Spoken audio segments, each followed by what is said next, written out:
Hey, welcome to Playing for Keeps, the show where we take a deep dive into emotional intelligence, sex, love, adult attachment theory, mental health, therapy, and everything in between that creates great relationships. Your host, DJ, is a certified life coach and emotional intelligence practitioner. She's here to be of service to all the listeners interested in love and relationship. Now, here's your host, DJ.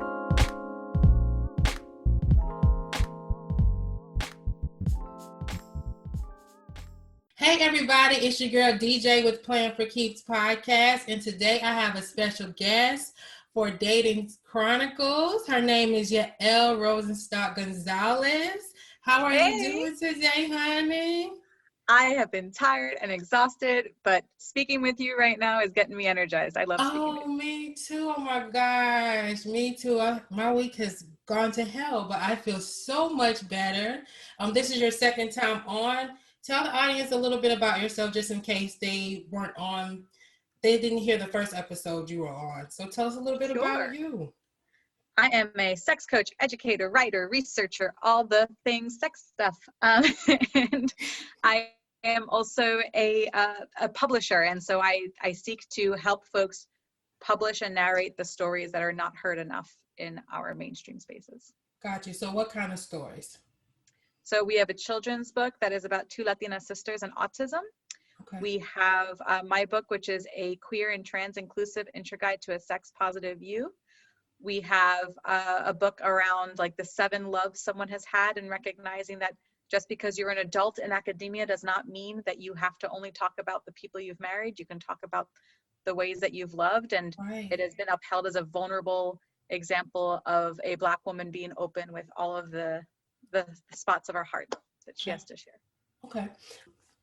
Dating Chronicles. So Dating Chronicles, you give a funny, a crazy, or a romantic dating story. Do you have one for the audience today? Yes, I do. I have all the above. Give whatever you want to give. Okay, I really enjoy telling this one. I think for me, whatever. So it's more of like what happened there. Okay. I was on Her, I think, which is a dating app for women looking for women. Okay. And I connected with someone and we're like, great, let's meet. So we went to go meet. This person's gorgeous. And I was like, you're so tall. They're like, you're so short. How tall are you, by the way? I'm 5'2" 3/4". Oh, fun size. Okay. I'm a fun size person. And I guess this person was probably 5'8" to 5'9". Okay. So anyway, so she and I we walk somewhere when you can still do that and not have masks on, because this is a while back.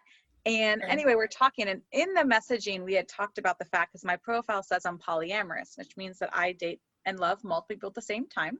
Okay. And it also said I was queer, and she didn't know what queer meant, and she didn't know what polyamorous meant. So I defined those things for her, I think first online and then in person.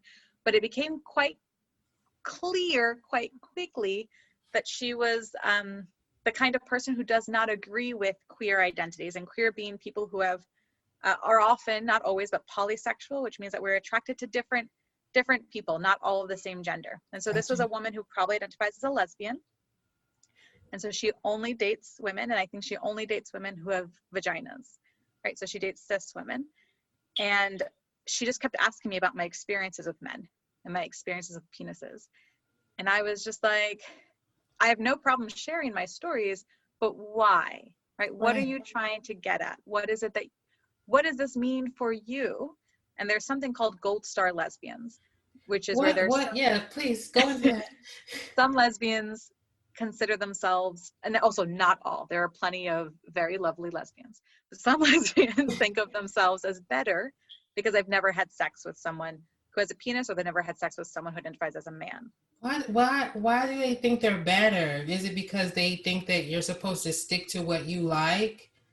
Kind of like how a straight person thinks, like with a man, like if he kind of sleeps with another man, that means he's automatic. Is that the same thing you would say? Kind of like does like it questions your sexuality, but B, also because queer identities are often like the narrative is about discovery, right? You have to find out that you're gay when the truth is you have to find out that you're straight too. It's all finding something out. But because that narrative around like you have to discover it, it's like they discovered it without having to test men. There's so many layers to I don't want to say the wrong thing and offend anybody, but to like, not like they'll say the population, but that's not technically what I'm saying. But like I had a friend, he's gay, and he talks about how gay people will judge other gay people for the things that they do, and it just shocks me because it's like you guys are already being judged by people who quote unquote think they're better because they're quote unquote straight. So I'm like, you guys are judging each other?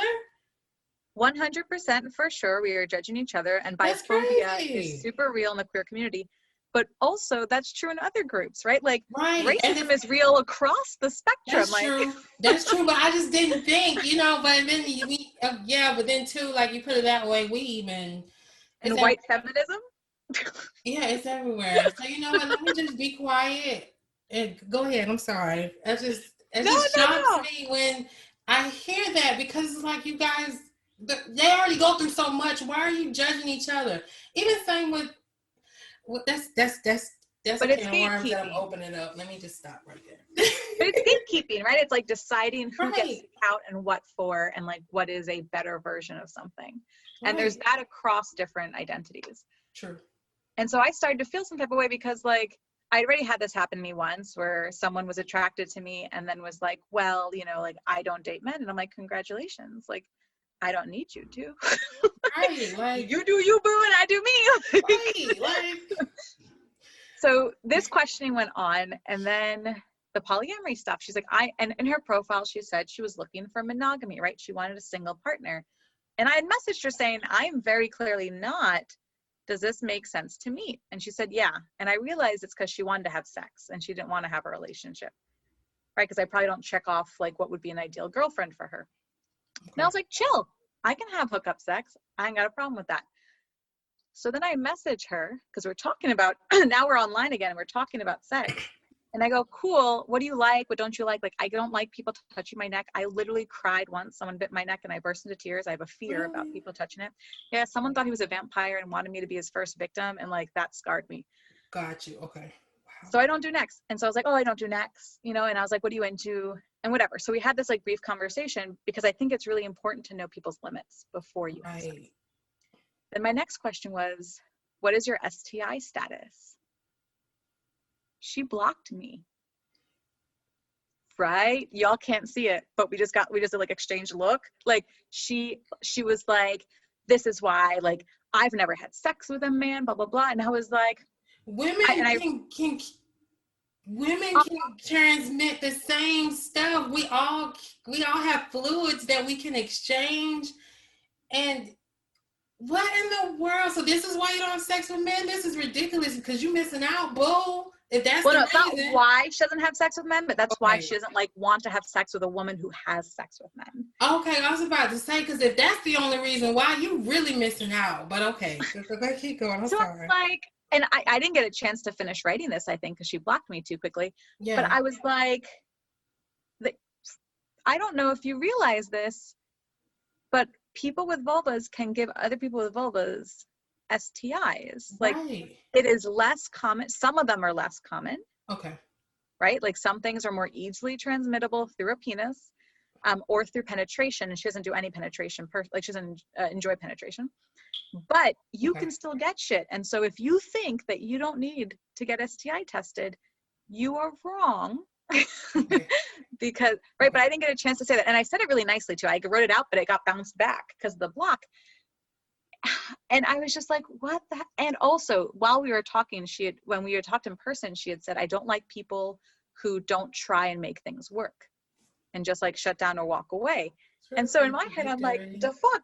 She just blocked me because I asked her about her STI status. But then also, right before you even talked about that, she made it seem like you were just supposed to be a hookup because you're a polyamorous. So what does she mean? Like, you don't, why would she even say that to you? And she seems very confused, but okay. So then she comes back. I don't know how long later, if it's a couple days later, whatever. She unblocks me and I hope I have this conversation so it's saved somewhere because it was just like redonk. But anyway, so she comes back and I don't know, she says something and I was like, listen, I really hope that you find what you're seeking, that you find a woman that you are attracted to and that is monogamous and does not have sex with men. But like, this doesn't feel comfortable for me. Like, you know, just because you unblock me doesn't mean I want to talk to you. And she was like, why are you being so dramatic? Whatever. And I was like, I asked you about your STI status in a nice, friendly way. Right. And then you blocked me. And now you unblocked me. And now you're calling me dramatic. Like, I'm not the one who's doing the blocking. I've been I respond anytime you message me, and I respond really nicely anytime you message me. Right. I'm just letting you know that I'm not going to continue down this road, because this is not what sounds like a healthy relationship starting. And so she blocked me again. Pick up red flags very quickly. Oh, I've gotten my decent number of bad relationships. It is not like I learned them from harm. Got you. I learned the hard way. But yeah, so anyway, that was, to me, was ludicrous. I was like, I just showed everyone the conversation that week. I was like, what the fuck was that? Do you see this? So yeah. Oh, wow. Wow. And that was it. Like, you didn't hear nothing from her after that. Like, No, I think she blocked me again. She told me that the reason she had blocked me was because I was asking too many questions. And I was like, in my head, I was like, bitch, you fucking interrogated me about my sex life and my like identities. And I gladly answered your questions. And at first she had been doing it online. And I said, honestly, it feels weird through the texts. It feels interrogate-y. Do you mind if we talk about this in person? Like, you can ask all the questions you want about me in person, but on the text, it just feels harsh. Like, it seems right. like kind of judgy. Right. And that's because it was in person too. Oh, wow. Okay. So that one, that ended very, So let's talk about, now you're thinking back on it. It sounds like you did all the right steps. I normally ask people, did you learn anything from it? Like, what did you get out of that? But you took all the red flags. You didn't continue. Like, because I'm sure if you went down that rabbit hole, you would have had a lot more stories. Oh my God, I'm sure. I can tell another one where I did learn something, if that's what you're. That was a good one too. Like, y'all pick up red flags early. Yeah. There you go. Yeah. Do you have any other dating stories? So another one with a woman, I think because the women stand out more to me because I've dated more men and I've had more experiences with men. And so like the bad stories kind of get mixed in with like, there's a sheer number. Okay. Whereas with women, I've had far fewer experiences. And like, some have been so like, what the fuck? So I was, again, online, right? We're texting and we were planning to meet, but we're texting, and she's a dominatrix. Okay. And I'm more of the submissive side. And so I was really excited. Like, the entire time we were talking, I was like horny, like 24/7, because it was just so sexy. And I don't like porn, but she was sending me porn and having me like respond to her about how it made me feel, and was like having me masturbate in response to it. And so like, that's fine. I can do it. It doesn't hurt. Like, porn doesn't bother me. I just don't enjoy it. But anyway, so we're doing this, whatever, we're getting ready to meet. And then she sends me another video to watch, and it's a gangbang. It's consensual because it's pornography that was filmed consensually, but it's intended to look like a non-consensual, like a rape scene of a gangbang. And the woman is not conscious when it starts. And that's as far as I got, because I turned it off and I was almost crying, because it is fine if you have rape fantasy. Like, there are many women who have rape fantasy and for whom that is like a way that they address their trauma, or just something that they find sexy. They don't actually want to be raped, right? So like, there's other components to it. Right. I am not one of those women. Rape horrifies me, it scares me, and it upsets me. Yeah. And so receiving this was terribly triggering. And I was just like, why? And that ended that relationship. But I messaged her and I was like, how can you send something like this without asking first if I'm okay with viewing what is a representation of sexual violence? Right. And racialized sexual violence, because the woman was a woman of color, and I don't remember what everyone else was, but she was, I think it was an Asian woman. She was a woman of color. So like, this racialized, sexually violent encounter. And yeah, I was just like, wow. And so I learned from there to be very clear about my boundaries. Oh yeah. And so people are like, why do you tell me all this shit up front? And I'm like, I don't know. I don't want you sending me a random gangbang video. Right.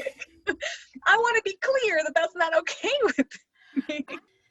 And this might sound closed-minded for me to say this, but I wouldn't expect a woman to send a video like that either. I was so disappointed. That woman had me so hot 24/7. I was so ready to go 24/7. Then she sends me this, and I'm like, God damn, you fucked it up. Damn. So I learned from that one. Let people know I don't do violence. Violence and things like that are just not part of my repertoire. Not your thing. Talk to us about setting boundaries. Like, how does somebody do that? Like going into like the dating scene, like, you know what I'm saying? They have issues with setting boundaries. Like, how would you ease into that? Yeah, this is such like an important conversation and so complex. And so what I often say to people is like, it really depends on you and like understanding how you communicate. And so if direct conversation in general is difficult for you, then what I'm about to say is not going to be super relevant, but there's ways that you can do it indirectly. But I am direct. I meet people and I'm clear. I'm like, hey, like, don't touch my neck. And I share like what gets me happy, what gets me excited, what turns me on. And I also share what doesn't, so that like I don't end up in a situation where they accidentally didn't know, right? Not that like people love to touch necks, and that's a really great example in general. Like necks are a really erogenous zone, and so for most people, they're not going to ask, "Can I kiss your neck?" because they just assume that it's okay because it's a normal thing to like. Whereas I'm like, you know what? I know that you're probably going to want to do this. Don't. Got you. And I don't do it like in a threatening way. It's just more like, hey, this is something that will make me cry. And presumably that's not your goal. So let's steer clear of that shit. And I also express like how I express myself. So I'm not often, I've become more so, but I'm not like verbal in bed. I'm very physical. Gotcha. And so when I like something, my body arch it, whatever, like my body moves to the like. If I don't like something, and sometimes if I like it, I'll slap you, right? Or I'll tap out. As if we're like in a martial arts class, I will double tap you. I'm like, that angle is no good. Like something is off, and the double tap is like is me saying something's wrong. And for whatever reason, my mouth won't open, but my hand will smack you twice really quickly. And I just tell people, if I martial art double tap you, you gotta stop. Period. Okay. It's very clear, super easy. Like, and also the double tap is actually fairly universal. Like I often don't even have to say what it means, and people are like, "Oh, there's a stopping point. This is a right." So clearly, there's something wrong because this is not normal sexual. Yeah. And then with sexual trauma, I try and do the same thing. Like I don't always, but I will sometimes say, "Hey, I've experienced some sexual trauma, and if I am triggered, it might not be you. It might just be me having a flashback. And I just need you to like be patient." And in my case, like I like to be hugged and held. And so for some people, they don't want to be touched. And so I'll say that I want to be hugged and held. But it's helpful to sometimes say it in advance because people can become defensive and confused and scared if they see a trauma reaction. Yeah. And then you're like having to take care of someone else while you're trying to take care of your own trauma. And like, that's just not fair to you. So just to let them know, hey, if this happens, like, it's you taking care of me time, and then we can take care of you afterwards. No one's successful as a people pleaser in a relationship. I've learned that shit the hard way. How do you show one, like, you need to set boundaries and not let people walk all over you? Yeah, so that's a different skill, right? So like, it's not so much about learning how to indirectly set your boundaries, but to recognize that you deserve the boundaries. And so that's your first step, right? Telling yourself that what you need and want matters enough to be voiced. And it might be voiced in different ways. Like you might voice it via text message, or you might voice it via physical signs, or you might voice it orally, or you might voice it through a meme. Whatever it is your communication technique, but you need to first recognize that you matter. Because if you don't recognize that you matter, you're not going to set your boundaries. Right. Okay. But what I do say to people is that if they have dating profiles in particular, let the dating profile do the work. Like, don't say that you're up for anything when you're not up for anything. It's nice to get like 1,000 matches of people being like, oh my God, I want to date you. But like, if all of them suck because they're wanting to date whatever fake version of you put on the internet, then it's useless. Whereas if you get one person who connects with you because you are honest in your profile about what you want and what you're hoping to create, that is a quality person because they're actually responding to you and not to the fake people pleasing version of you. Got you. All right, let me move on to another topic. What do you have going on since like the last podcast? What you got going on? I mean, this is not open to anyone else, but I am teaching human sexuality starting next week at IU Bloomington. And so like that's interesting and stressful and like exciting all at the same time. Yo, that's dope. Can you tell us just a little bit about that? Like what it's about? Yeah, so it's unfortunately asynchronous, which means that like we're never meeting at the same time. And so I live off of human interaction. And instead, I'm trying to figure out a way to get these undergraduate students to engage thoughtfully and critically in like power dynamics and privilege and sexuality and like, what do you like? What don't you like? How do you communicate? Without having to talk, like the opportunity to talk with them. And so like, yeah, that's like where I'm at right now, trying to figure out the best way to make this work. But insofar as like businessy stuff, Okay. I've got a coaching program that I am minimally going to be advertising because I want it to be very small so that folks can feel like they're part of a small, dedicated, and specifically catered to them community. But if it goes well, I'll offer more versions. And it's called Pleasure Practice. Okay. And it's helping business entrepreneurs grow their business while incorporating pleasure and sexuality values and practices into their work.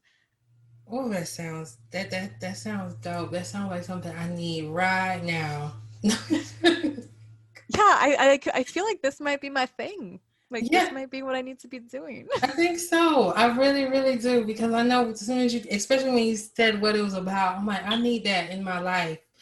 Like, really bad. I need to learn to balance the two. Like, for real. And I know that will drip over into everything in my life and make it more pleasurable too. Not even just on a sexual standpoint. Because life is supposed to just be a pleasurable thing. Exactly. Like, food can be pleasurable. Right? It's not for everyone, but for me, it certainly is. It certainly is for me too. And so like, how do we find that joy and pleasure? And so let's say that you're a like, not a dietitian, because I don't think that's the kind of people I would attract, but someone who does intentional mindful eating practices, right? And like, I think a lot of them do talk about pleasure, but that's a perspective to take on around like, what joy does your food bring you, both your taste buds as well as like your body's interaction with those things. Got you. And people don't really think on that level, as far as they really don't. They don't. Anything else you're working on? Well, for like folks who aren't entrepreneurs, my intention is in the spring or summer to release Becoming a Sex Positive You. Oh no, sorry. Getting to Know You Getting to Know You for Better Self, Sex, and Relationships. And I hosted a free webinar to see how people were interested in the topics.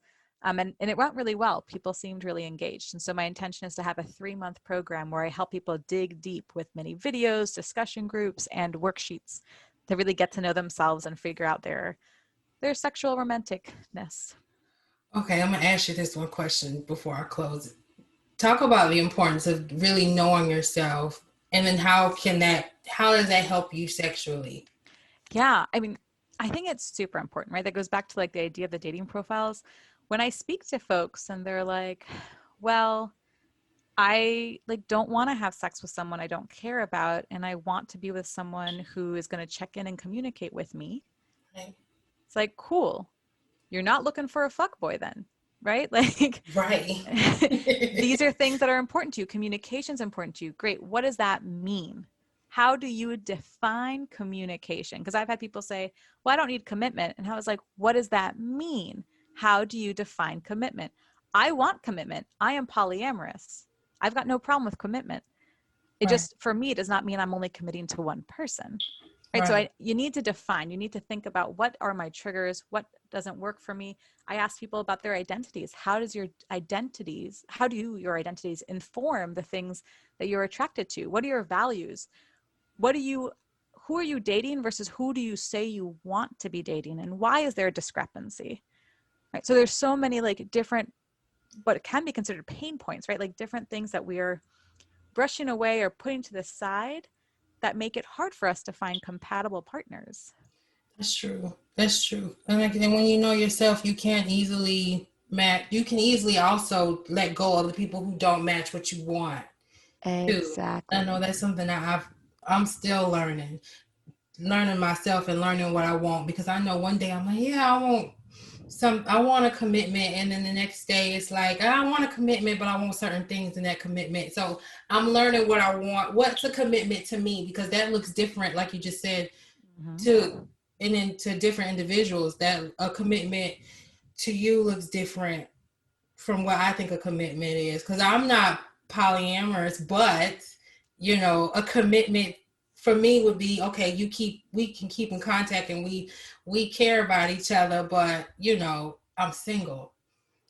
Yeah. You get what I'm saying? But I don't identify as poly. You get what I'm saying? But you're committed to care, perhaps, right? Something yeah, exactly. So, and then knowing that, and then being able to go out and find somebody, because if I end up matching with somebody who wants to be committed, but it's totally different from what I think, then it probably would be toxicity. So yeah, so still. And you get to talk those things out, right? If you're like, I need someone who regularly communicates, and for you that means once every 3 days, but for someone else that means every 3 hours, like someone's going to have to give, or it's just not going to work. Right. Okay. Well, it's always a pleasure to have you on, girl. Thank you for having me again. Thank you for giving your dating stories. I know you have more in that hat, but I'm gonna leave you alone. I'm gonna leave you alone today. Tell the audience where they can find you. Sure. I am YaelTheSexGeek on Instagram, Facebook, and Twitter. And my new website is sexpositiveyou.com. Okay, and I'm going to have all of those links in the show notes, and you can find me at P4K Podcast on Instagram and Facebook. And until next time. Thank you for tuning in to today's show. If you liked this podcast, please download and subscribe. If there's anything you would like to talk about in regards to relationships, or would like to be a guest on the show to speak on relationships or get advice, you can always connect via social media at Playing for Keeps, or email DJ at info@p4kdating.com. Thank you for tuning in, and bye for now.